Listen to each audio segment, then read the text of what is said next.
ये है पाकिस्तान के शहर हाफजाबाद का एक गांव जिसे शायद कुका वाले के नाम से बुलाया जाता है। 1960s में यहाँ चट्ठा फैमिली के घर एक बेटा पैदा होता है जिसका नाम वो मोहम्मद नवाज रखते हैं। जाल टीवी की वीडियोस में एक बार फिर से खुश आमदीद।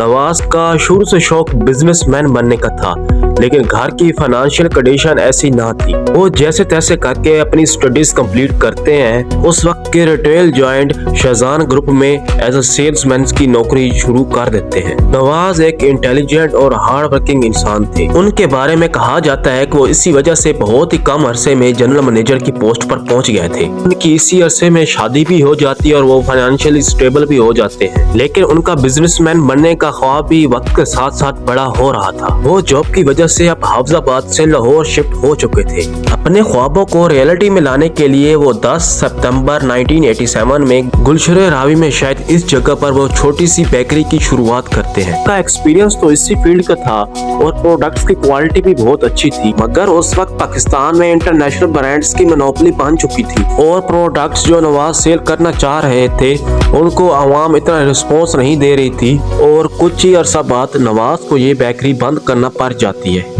लेकिन उनके मन में एक बात थी जो उन्हें दोबारा स्टार्ट करने के लिए इनकरेज कर रही थी, वो था उनके बचपन का ड्रीम। और फिर दोबारा 1992 में मुस्लिम टाउन में एक बेकरी ओपन करते हैं और फिर अपनी बेटी के कहने पर उसका नाम गौरमे बेकरी रख देते हैं। उन्होंने पिछली फेलियर से जो चीज सीखी थी वो इस बार इम्प्लीमेंट करते हैं। नवाज ने अपने प्रोडक्ट्स की क्वालिटी को और बेहतर किया, बेकिंग प्रोसेस में हाइजीन को प्रेफर किया, स्टोर की एम्बियंस को इम्प्रूव किया और फिर सीक्रेट स्ट्रेटजी को इम्प्लीमेंट किया, जिसकी वजह से उनका बिजनेस रैपिडली ग्रो करने लगे और वो था बेस्ट क्वालिटी पर चीप रेट्स। इस तरह लोगों को अच्छी क्वालिटी की स्वीट्स कम रेट्स पर मिल रही थी और उसके इस फार्मूला ने लोगों को मैग्नेट की तरह अट्रैक्ट किया। वास जस्ट स्वीट्स तक नहीं रुके, उसने उसके साथ साथ बेकरी आइटम्स, ब्रेड्स और डेयरी आइटम्स को भी इंक्लूड करना शुरू कर दिया, जिसकी वजह से उनका कस्टमर बेस एक्सपेंड होने लगा। धीरे धीरे उनकी ब्रांच पर रश इंक्रीज होने लग गया, जिसकी वजह से उन्होंने नई ब्रांचेस खोलने का फैसला कर लिया और धीरे धीरे उनकी आउटलेट 100 डिफरेंट लोकेशन पर खुल चुकी थी। और अब गौरमे की बेकरी शॉप नहीं थी, बल्कि अब वो इस कदर पब्लिक में पॉपुलर हो चुकी थी कि गौरमे की मिठाई और गौरमे की ब्रेड वर्ल्ड ऑफ माउथ बन चुकी थी। इसके बाद नवाज चट्ठा ने एक ऐसा बोल्ड स्टेप लिया जिसकी वजह से गौरमे आज पूरे पाकिस्तान के हर कोने में मौजूद है, और ये था उनके बेवरेज को लॉन्च करना। साल था 2005 का और उस वक्त पाकिस्तान में 2 बड़े कोका कोला और पेप्सी के बेवरेज लॉन्च हो चुके थे और वो बहुत पॉपुलर थे। इस सिचुएशन में बेवरेज को लॉन्च करना एक बहुत बड़ा रिस्क हो सकता था। इस सिचुएशन में गौरमे ने अपना कोला लॉन्च किया। उन्होंने सिर्फ कोला लॉन्च ही नहीं किया बल्कि उसकी मार्केटिंग पर भी खासूसी तवज्जो दी।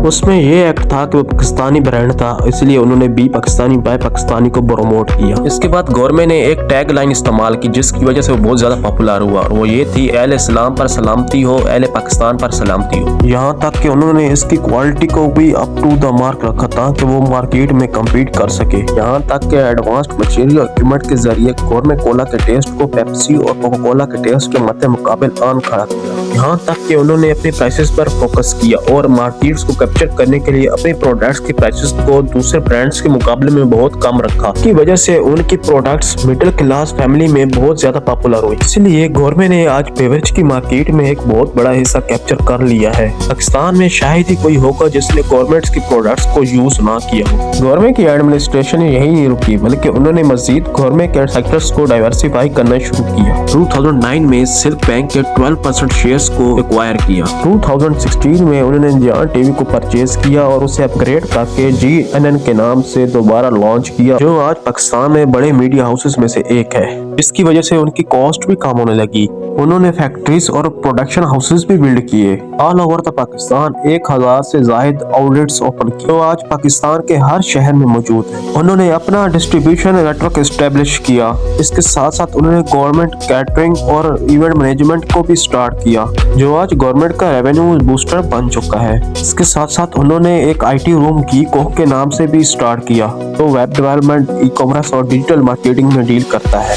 गवर्नमेंट रेस्टोरेंट्स भी पाकिस्तान में आजकल बहुत ज्यादा पॉपुलर है। इसके एम्बियंस और एनवायरनमेंट की वजह से कस्टमर्स को बहुत ज्यादा प्रेफर करते हैं। रसूल नवाज शुगर मिल्स भी गवर्नमेंट का ही एक प्रोजेक्ट है। इसी तरह छोटी सी बेकरी से स्टार्ट होने वाला ये बिजनेस पाकिस्तान का एक लीडिंग बिजनेस बन चुका है। इसी तरह नवाज चट्ठा का वो ख्वाब आज हजारों लोगों के ख्वाब पूरे कर रहा है। नेक्स्ट वीडियो किस टॉपिक पे होनी चाहिए प्लीज इनबॉक्स में मुझे बताएं।